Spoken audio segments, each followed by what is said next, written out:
Welcome to The Explainer. Today, we're going to dive into 5 really powerful wholehearted strategies you can try when you and your partner just feel totally stuck in a cycle of conflict.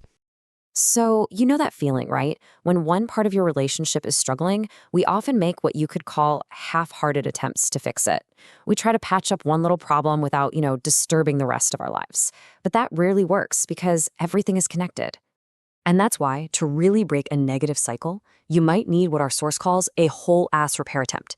And that just means making a courageous, conscious choice to put the relationship front and center in your life, even if it's just for a little while. It's all about being willing to take real risks for the sake of the connection. Now, here's the really interesting part. These are framed as no-fail attempts. Does that mean they're guaranteed to save the relationship? No. What it means is that no matter what happens, you are guaranteed to learn a massive amount about yourself, what you truly need, what you value, and that information is priceless. Okay, let's dive right into our first attempt, moving from prohibition to possibility.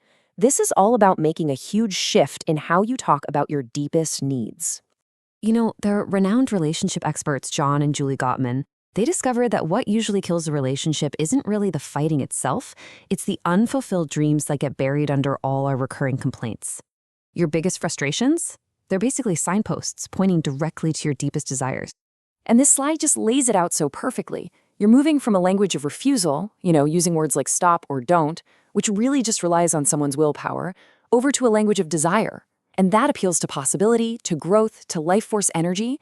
It's about building something exciting and new, not just stopping something that's old and annoying. So instead of demanding your partner stop doing something, you're extending an invitation. You're basically saying, hey, here's this part of me, this desire I have that I really want to explore with you. Do you want to meet me there? And that just hits the mind in a completely different, way more expansive, and honestly, a much more compelling way. Okay, let's move on to our second attempt. Embody the energy you seek. This is all about being the change you want to see, not just asking for it. Oh man, this is such a common trap. You learn all the right ways to communicate, but then you use those new tools to keep this same old blame game going. You're totally missing the point. Your energy, your vibe, it speaks so much louder than your words. You can use a perfect I statement, but if your body is screaming contempt, guess what they're going to hear? The contempt. So the real question you have to ask yourself is this.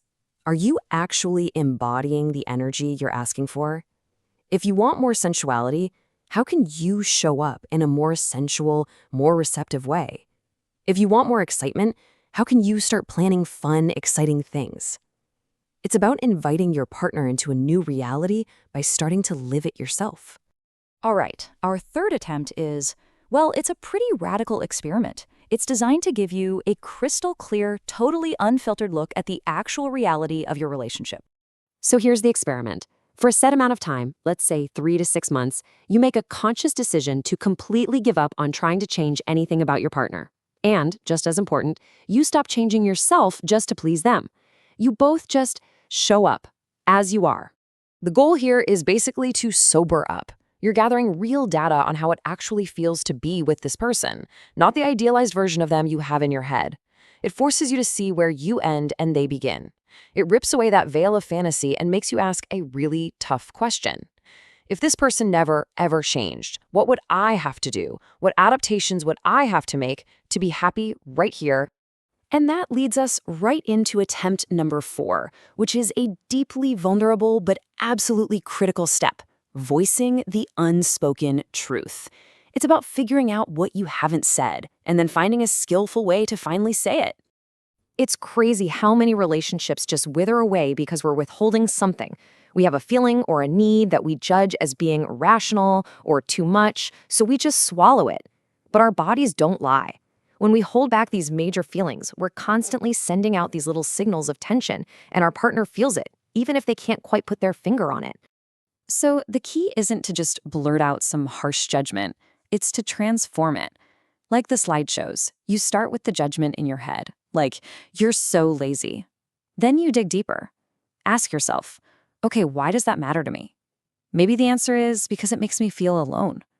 Keep digging until you hit the core need. I really long for a partner to build a life with. Now when you say that, the vulnerability is on you, not them. And that brings us to our final attempt, where we shift our perspective completely. We're moving away from just problem solving and into creative expansion, all by asking a totally different kind of question. So, instead of acting like it's a zero-sum game, where one person's needs have to win and the others have to lose, you pose a creative challenge.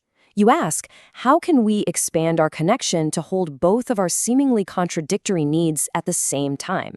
For example, how can one of you feel more connected, even while the other person needs more space? And really, that's the whole point. These attempts aren't just about patching up what's broken.